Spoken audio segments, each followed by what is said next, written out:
नमस्कार आदाब दोस्तों। तो चलिए आज फिर हम आप लोगों के लिए लाए देश और दुनिया की तमाम ताजा बड़ी खबरें, ब्रेकिंग न्यूज हेडलाइंस एक एक करके तमाम बड़ी खबरें आपके सामने रखेंगे। सबसे पहली और बड़ी खबर में आपको बताएंगे कर्नाटक विधानसभा चुनाव से पहले बीजेपी का एक और विकेट गिर गया है। बीजेपी का एक और दिग्गज नेता ने पार्टी छोड़ दी है। इसकी पूरी जानकारी आगे आपको देंगे। साथ ही साथ अगली बड़ी खबर में आपको बताएंगे दोस्तों कि सुप्रीम कोर्ट से मोदी सरकार को लगा बड़ा झटका। मोदी सरकार को एक बार फिर सुप्रीम कोर्ट ने जबरदस्त झटका दिया है। इसकी भी जानकारी आगे आपको देंगे। साथ ही साथ अगली बड़ी खबर में आपको बताएंगे राहुल गांधी के खिलाफ और राहुल गांधी की देशभक्ति को लेकर के साध्वी प्रज्ञा सिंह ठाकुर का एक और बड़ा बयान सामने आया है।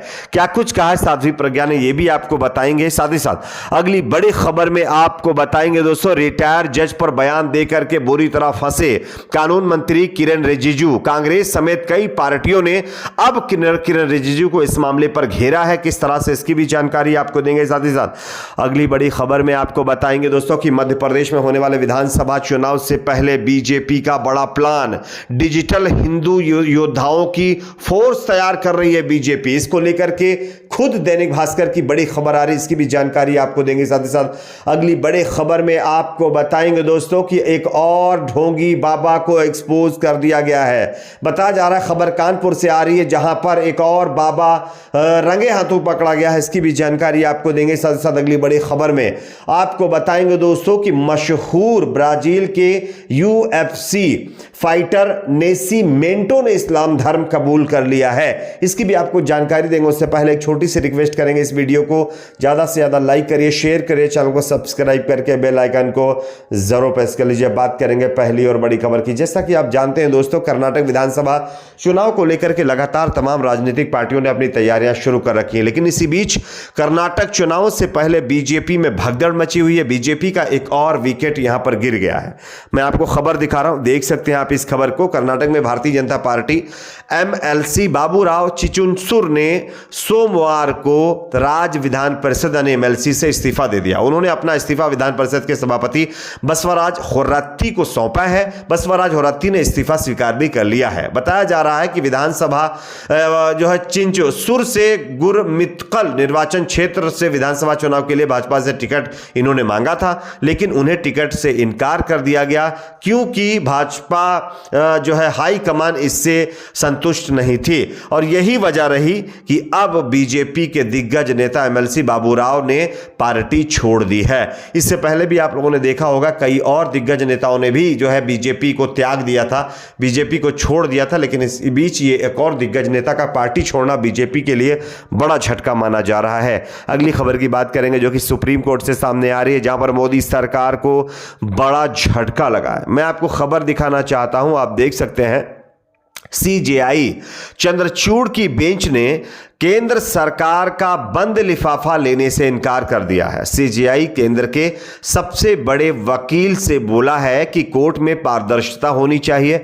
अटॉर्नी जनरल या तो लिफाफा पढ़ के सुनाएं या वापस ले जाएं। यह बंद लिफाफा वाली प्रथा बंद होनी चाहिए। दरअसल आप जानते हैं कि वन रैंक वन पेंशन के भुगतान को लेकर के लगातार विवाद जारी है और इसी पर सुप्रीम कोर्ट में शायद मामला चल रहा होगा और इसी को लेकर के सुप्रीम कोर्ट के समक्ष मोदी सरकार अपने बंद लिफाफे में ना जाने कौन सी बातें लिख करके कौन सी रिपोर्ट सुप्रीम कोर्ट को देना चाहती थी, लेकिन सीजेआई चंद्रचूड़ ने साफ इस लिफाफे को लेने से इनकार करते हुए कहा कि आप या तो लिफाफा यहां पर पढ़कर सुनाइए या फिर इसको ले जाइए। यह प्रथा कतई भी ठीक नहीं है।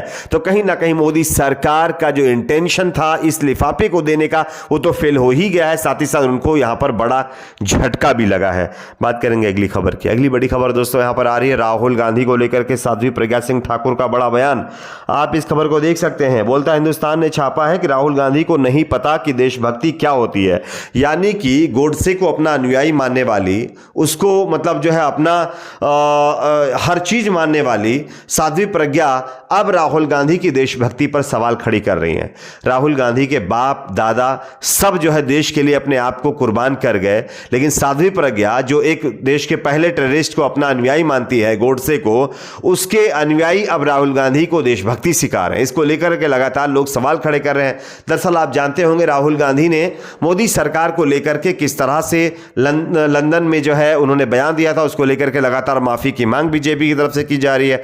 और इसी पर बयान देते हुए साध्वी प्रज्ञा ने कहा कि राहुल गांधी को नहीं पता कि देशभक्ति क्या होती है। यानी साध्वी प्रज्ञा सिंह ठाकुर को यह पता है कि देशभक्ति क्या होती है, राहुल गांधी को नहीं पता है। खैर, आप इस पर क्या सोचते हैं, आपकी अपनी क्या राय है, कमेंट सेक्शन में जरूर बताइए। अगली खबर की बात करेंगे जो कि सामने आ रही है। रिटायर्ड जजों पर बयान देकर के फंसे कानून मंत्री किरण रिजिजू, अब बताया जा रहा है कि उनके खिलाफ कई पार्टियों ने मोर्चा खोल दिया। मैं आपको खबर दिखा रहा हूं, देख सकते हैं। केंद्रीय कानून मंत्री किरण रिजिजू का एक बयान उनके लिए मुसीबत बनता दिख रहा है। विपक्षी दलों ने इस बयान को लेकर उन पर निशाना साधा है। दरअसल एक कार्यक्रम में किरण रिजिजू ने कहा था कि कुछ सेवानिवृत्त न्यायाधीश एक्टिविस्ट भारत विरोधी गिरोह का हिस्सा है और भारतीय न्यायपालिका को विपक्ष की भूमिका निभाने की कोशिश कर रहे हैं। विपक्षी दलों ने इस पर कहा है कि रिजिजू को ऐसे दावों के लिए सबूत देना चाहिए। शिवसेना नेता संजय राउत ने रिजिजू पर निशाना साधते हुए यह मतलब जो है न्यायपालिका पर दबाव बनाने की कोशिश कहा है। तो वहीं दूसरी तरफ बीजेपी ने, कांग्रेस पार्टी ने सीधे कह दिया है कि ये कानून मंत्री नहीं बल्कि डाकू है और टीएमसी ने इस पर सबूत मांग लिए हैं। देखना ये होगा कि आगे इस पर क्या होता है, बात करेंगे। अगली खबर की अगली बड़ी खबर आ रही है। मध्य प्रदेश विधानसभा चुनाव से पहले बीजेपी का नया प्लान। आप इस खबर को देखिए। डिजिटल हिंदू योद्धाओं को बीजेपी के राष्ट्रवादी विचारों का डोज, कन्या पूजन के बाद बेटियों को लव जिहाद के बारे में बताएं, खूब पुण्य मिलेगा। यानी चुनाव से पहले बीजेपी लव जिहाद जैसे मुद्दों को लेकर के जनता के बीच जाने की तैयारी शुरू कर चुकी है। मध्य प्रदेश में विधानसभा चुनाव से पहले भाजपा ने अपने कोर एजेंडे पर काम शुरू कर दिया है। पार्टी बूथ विस्तारक अभियान के अलावा डिजिटल प्लेटफॉर्म पर भी हिंदू योद्धाओं का विस्तार कर रही है। अगले कुछ दिनों में आपको लव जिहाद और लैंड जिहाद के खिलाफ सोशल मीडिया पर आक्रामक तेवर देखने को मिले तो चौंकिएगा मत। भाजपा के रणनीतिकारों ने इस साल के शुरुआती 3 महीनों में 28 जनवरी और 18 मार्च को इन योद्धाओं को वर्चुअल बमबारी के लिए रसद और बारूद उपलब्ध करा दी है। यानी कि सीधे तौर पर हम कहें तो देश में हिंदू मुसलमान को लेकर के आने वाले चुनाव में और मुद्दे आपको देखने को मिल सकते हैं। अगली खबर की बात करेंगे जो कि सामने आ रही है। यहां पर एक और फर्जी बाबा एक्सपोज हो गए हैं। आप इस खबर को देखिए। चमत्कार का दावा फेल हो गया। कानपुर के मशहूर करौली आश्रम के बाबा संतोष सिंह भदौरिया ने डॉक्टर को आश्रम में ही इसके लिए पीट दिया है। दरअसल कानपुर के मशहूर करौली आश्रम के बाबा संतोष सिंह भदौरिया से डॉक्टर सिद्धार्थ चौधरी ने कहा कि बाबा मैं परेशान रहता हूं, तो उन्होंने माइक से फूंक कर कहा नमः शिवाय। तो 2 बार उन्होंने ऐसा कहा, लेकिन मैंने कहा यानी डॉक्टर ने कहा कि बाबा मुझे इससे कोई फायदा नहीं हुआ है। तो इससे बाबा जो संतोष सिंह भदौरिया है करौली के, ये नाराज हो गए। उसके बाद उन्होंने डॉक्टर को पकड़ करके बाउंसर उनको उनके एक बंद कमरे में ले गए और उसके बाद इस डॉक्टर के साथ जमकर मारपीट की गई है। खैर, इस बाबा के खिलाफ अब मामला दर्ज किया गया है। देखना यह होगा कार्रवाई कब होगी। अगली खबर की बात करेंगे जो कि सामने आ रही है ब्राजील से, जहां पर यूएफसी के मशहूर फाइटर नेसीमेंटो ने इस्लाम धर्म कबूल कर लिया है। आपके अपनी इस पर भी क्या राय, कमेंट सेक्शन में जरूर बताइए। वीडियो को लाइक शेयर, चैनल को सब्सक्राइब जरूर करें।